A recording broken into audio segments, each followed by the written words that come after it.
더 막장으로 한번 얘기해보죠. 저희 상간남이 내가 그 아이를 내 자녀로 보고 싶다고 하는 거예요. 근데 아까 A씨가 아빠로 되어 있잖아요. 그러면 상간남이 책임지고 싶어도 아빠가 될 수가 없는 거지. 안녕하십니까. 나를 아는 변호사 법률판사 선수이르의 황정은 변호사입니다. 오늘 내용에 앞서서 제가 여기 커피 한잔 사왔는데 언젠간 저희 잘되면 PPL 들어오고 바라고 있습니다.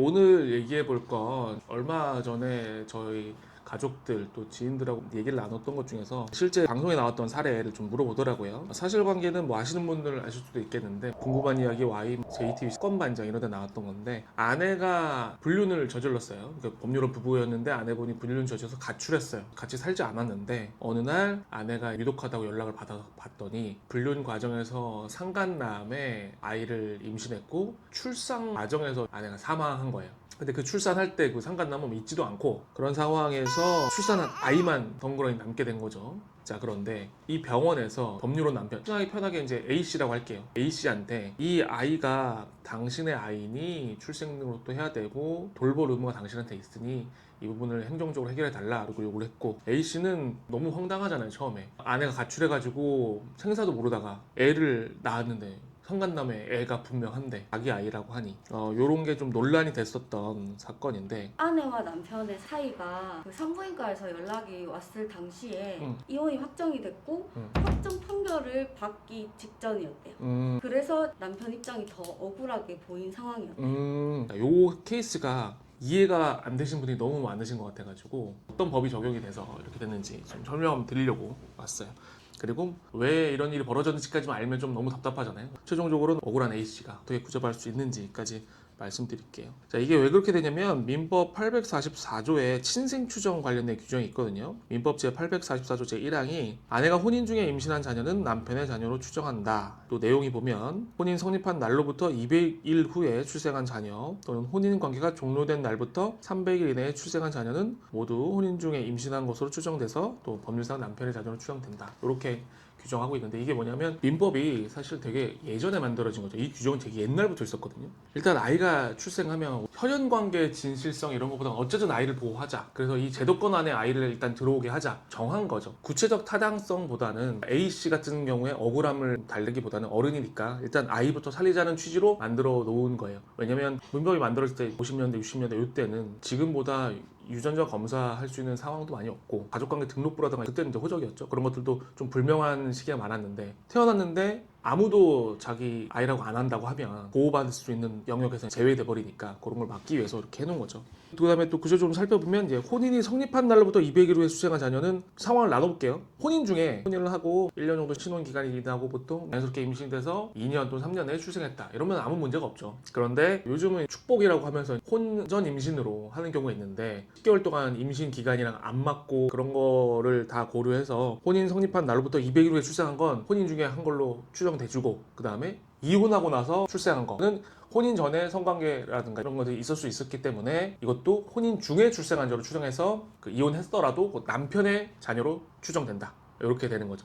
그래서 이 케이스도 아마 A씨랑 전 부인하고 이미 이혼 소송 중이었고 확정 판결 직전에 아이가 출생한 걸로 알고 있는데, 그것도 이 규정에 적용이 돼서 추정이 된 거죠. 일단 A씨한테 어떻게 되냐면 법률적으로는 당장 아이한테 양육비를 줘야 될 수 있고 부양 의무가 생겨요. 그 다음에 A씨가 만약에 갑자기 사망하게 되면 A씨의 기존 자녀들하고 상속을 같이 받아야 돼요. 법률적으로 이런 문제가 생기고, 당연하게도 왜냐면 일단 내 자식으로 추정하고 있기 때문에. 그거보다 더 크게 A씨가 느낀 게 이제 억울함이죠. 억울함을 엄청 많이 느끼게 되죠. 이게 지금 방송을 보시는 분들 중에서 아직 혼인 안 하신 분들은 어떤 느낌일지 잘 모르겠지만, 이거 저도 혼인 전에 자녀가 태어나기 전에 별 생각 없었던 것 같은데 태어나고 가족관계 등록부라는 거에 내 가족들이 기재되는데 내 가족이 아닌, 그리고 심지어 내 아내가 바람펴서 출생한 아이가 내 가족관계 등록부에 들어왔다고 하면 내 진짜 자식들과 함께, 저는 그거 자체로도 좀 많이 힘들 것 같거든요. 그러면 이걸 이제 우리가 그냥 이렇구나, 힘들겠구나, 아유 불쌍하네, 쯔쯔쯔 이게 아니라 이제 어떻게 그러면 해결을 해야 되느냐. 민법 이걸 좀 해소할 수 있는 방법을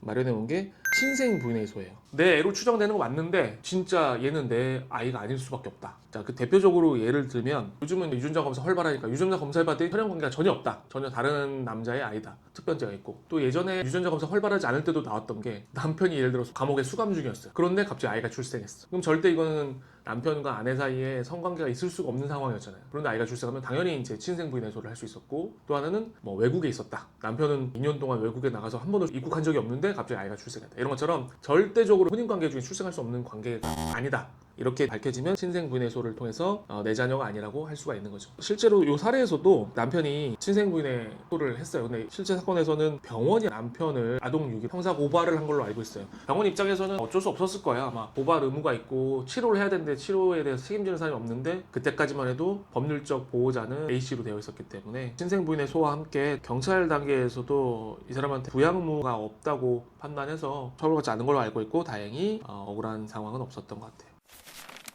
요거랑 혼인하지 않은 상태의 출생 관련해가지고 아주 똑같진 않지만 좀 관련성 있는 것들 제가 좀 얘기해보고 싶었거든요. 이분들은 유명인들이죠. 정우성 씨하고 문가비 씨. 이분들은 뭐 유명인들이고 이미 방송에서도 나왔으니까 제가 실명 말씀드려도 크게 문제는 안 될 것 같아요. 이제 문가비 씨가 정우성 씨의 자녀라고 주장하면서 아이를 출산을 했고 정우성 씨가 방송에서 그걸 인정을 했어요. 이런 경우에 정우성 씨랑 문가비 씨는 혼인하신 분들은 아니에요. 그러면 아까처럼 추정 규정이 적용되진 않고 그 아이가 정우성 씨의 자녀로서 가족관계 등록부에 등재되려면 어떻게 해야 되는 거냐. 그냥 정우성 씨가 방송에 나서 내 아이가 맞습니다. 저는 아버지여서 책임질 겁니다. 시상식 나와서 그렇게 얘기한다고 가족관계 등록부에 기재되진 않잖아요. 인지 절차를 거쳐야 돼요. 물론 정우성 씨가 직접 인지를 해가지고 가족관계 등록부에 할 수 있는 방법이 있을 것이고 아니면 그 문가비 씨가 아이를 대리해서 인지청구에 소송을 제기해서 뭐 중간에 유전자 검사를 한다거나 해서 가족관계 등록부에 강제로 등록되도록 한 방법이 있을 것이고 어쨌든 인지청구가 되지 않는다면 내가 아무리 아들이라고 해도 법률적으로는 아들이 아닌 거죠.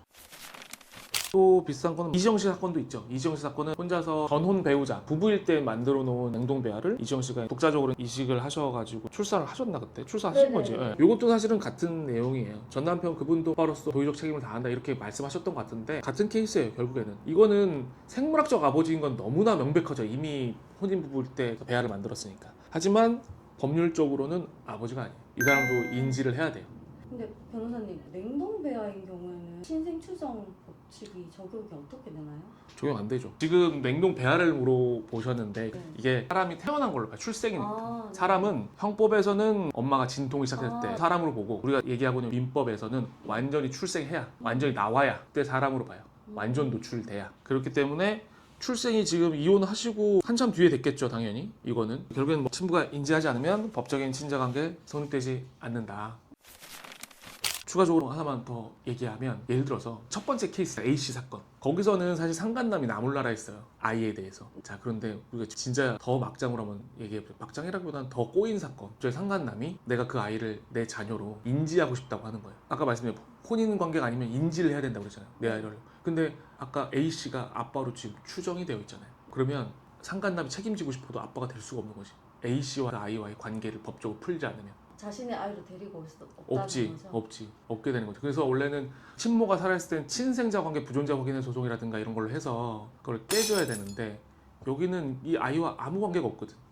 또 그렇게 되네요. 네. 자기의 아이를 자신의 아이를 데리고 올 수 없다. 데리고 올 수 없죠. 물론 A씨가 자기 자식도 아니면서 너 한번 골탕 먹어봐라 하면서 계속 친생 부인의 소를 안 하진 않을 건데 만약에 그랬다고 하면 조금 복잡해지겠죠.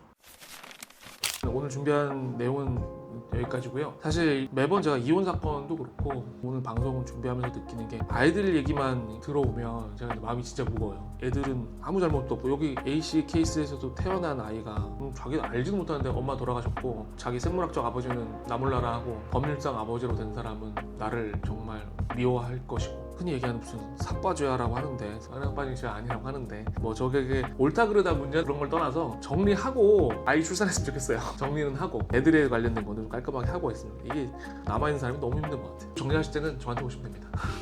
네, 이상 나를 아는 변호사 법률 파트너스의 황정훈 변호사였습니다.